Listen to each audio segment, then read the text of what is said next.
Welcome back to the channel. My name is Manz and I'm going to be teaching you one pattern of the minor pentatonic scale. This is going to be pattern 4.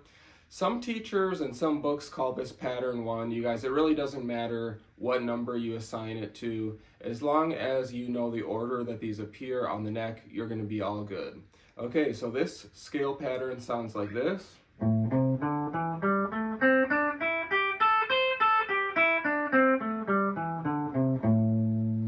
If you start on the low E string 5th fret, that's an A, and that makes this A minor pentatonic.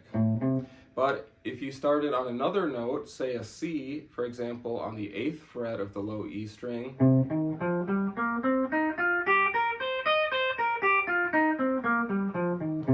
that gives you C minor pentatonic.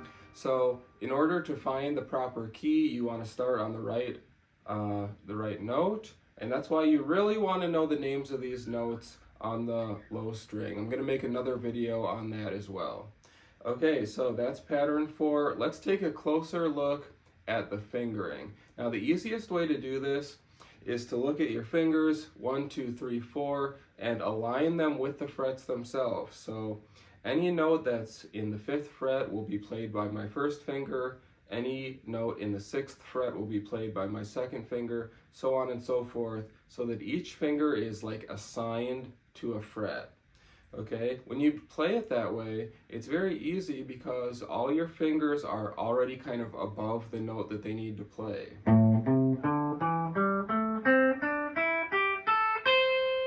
So if you use that process, you're going to start on fret 5. You're going to play fingers 1 and 4. On the A string 1 and 3, D string 1 and 3, G string 1 and 3, B string 1 and 4, and high E string 1 and 4.